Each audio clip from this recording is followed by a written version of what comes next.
Tyler Van Dyke is our quarterback, and we're going to have to deal with it. You're going to have to deal with it. I'm going to have to deal with it. I'm going to talk about the whole quarterback situation, and let's break it down. First of all, I'm seeing a lot of stuff on the Twitter timelines, and it's crazy, right? I often see a couple things, people defending Tyler. First thing I see is people says, well, y'all were hyping him up when he took over for De'Aaron King. What happened? What happened is he played 2 more seasons, right? Now, for somebody like me and like a lot of y'all in the comments, y'all saw these weaknesses from Tyler Van Dyke a long time ago.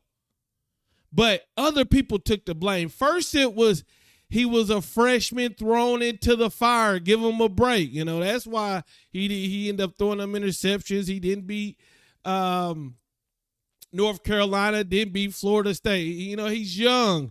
Then it was, oh, my God, the offensive line. Then it was, oh, my God, it's Josh Gaddis. Now,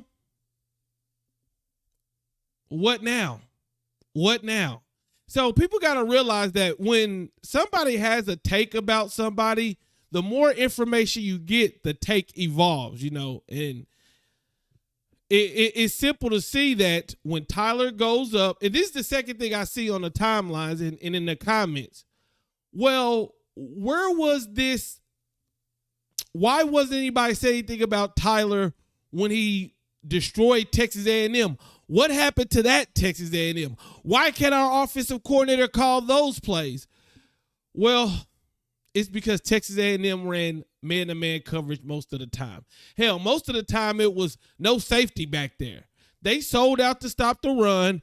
Only thing Tyler had to do was say, hey, is that man open? Or, hey, does my receiver have a step on that man? And he would make a good pass.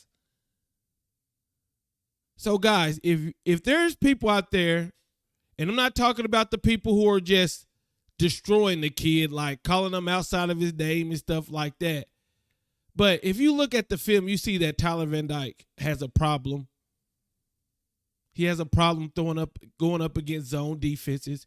He has a problem when defensive coordinators say, hey, we're going to play everybody back and make you have to check it down and make you have to throw the ball intermediate. Tyler Van Dyke cannot do that consistently. So I understand our problems with Tyler Van Dyke, but then we got to look at our other options.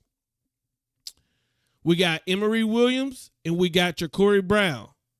Now, guys, it would be easy for me to get up on this mic and tell you guys, oh, we got to start Emory Williams. He's our future. Let him play. Oh, we got to start Ja'Cory Brown. He's our future. Let him play. But I am not in practice.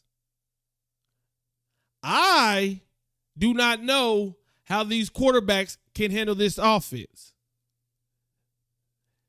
With that said, I think this is what's going to happen. Tyler's going to be our quarterback for the near future.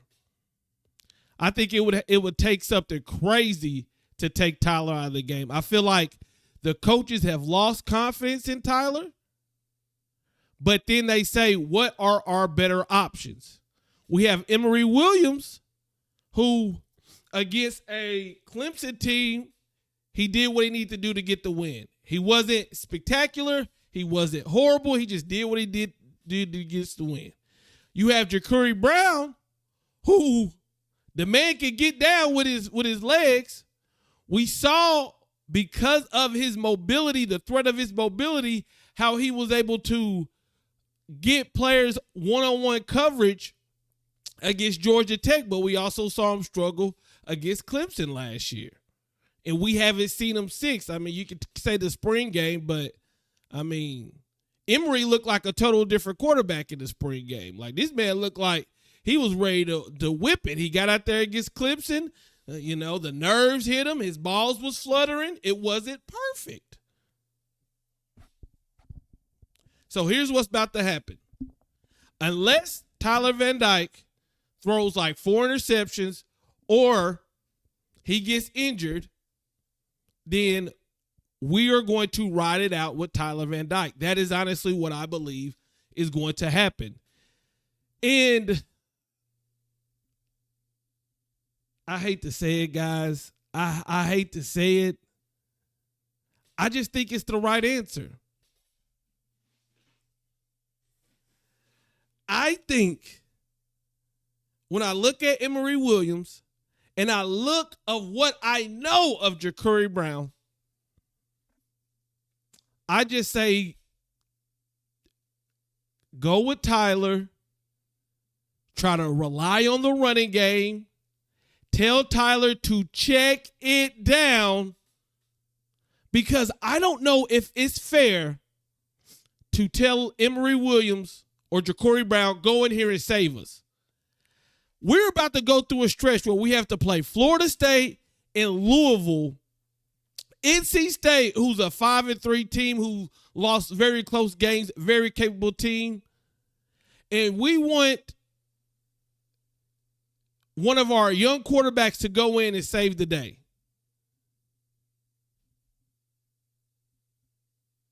I just don't think it's fair to them. Because when they go out there and they throw interceptions, they get bad, people are going to kill them. You got to say Tyler Van Dyke. You got to coach Tyler Van Dyke. Because the problem with them is this. We honestly, and this is, I'm a Baltimore Ravens fan. This is something that I've seen too. I'm a Baltimore Ravens fan. I don't need my offense to score 1 million points. I just need us to win the game, especially when you have a good defense. I feel like our defense is very good. And if our offense can stop turning over the ball, their numbers would look a lot better. Matter of fact, I believe that the more that they're on the field, the more that the opposing offense gets the rhythm of what we're doing, and they're able to make adjustments. To whereas if we had an offense that ran the ball, don't turn over the ball, and let's see what happens, they limit, especially with the new rules and the time and everything, it would keep our defense fresher, and it would keep the opposing offense guessing. A part of me thinks, man, what if we got Ja'Cory Brown and we told him, hey, just don't force any passes, use your legs, because that would add an extra dimension to this team. Run the ball, throw little short check downs. But I don't think Ja'Cory has the delivery that Tyler has. Now, I know the last game, some of them passes looked ugly, but I mean, for the most part. And Emory Williams, I just don't know, man. You looked at that first half and I was like, is this the guy that we seen in the spring game? And then I looked at him in the second half and I said, okay, a little throwing it up to Kobe Young. Okay. He threw that little dot to Kobe Young in the middle of the zone. Okay. Maybe. But I honestly think what's going to happen is we're going to ride it out with Tyler Van Dyke. And I just don't know if you could ask an Emory Williams or a Ja'Cory Brown to go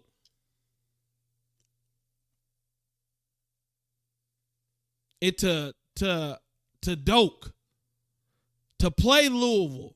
I don't think it's fair to the development of those young quarterbacks. Now, guys, if you saw my video this offseason, y'all can go back and look through my archive. I wanted us to go get a portal quarterback, a veteran portal quarterback, just in case something like this happens. But we gave all the keys to Tyler Van Dyke. So a part of this blame goes on the coaching staff, because I don't know how they didn't see what we have been seeing for the last couple years.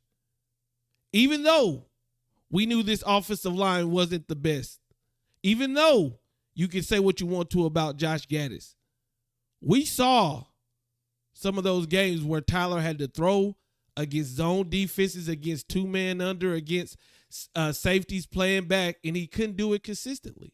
He struggled with it. So I don't know why they didn't go out and get a veteran quarterback. Hopefully this season, I'll go on record to saying again, I believe we should be recruiting dual threat quarterbacks, or at least quarterbacks that can run the RPO or that can make the defense think we're going to run it. And we definitely need to go into the transfer portal and find another veteran quarterback to add to this quarterback controversy next year. So that's my guess. Tyler Van Dyke's our quarterback.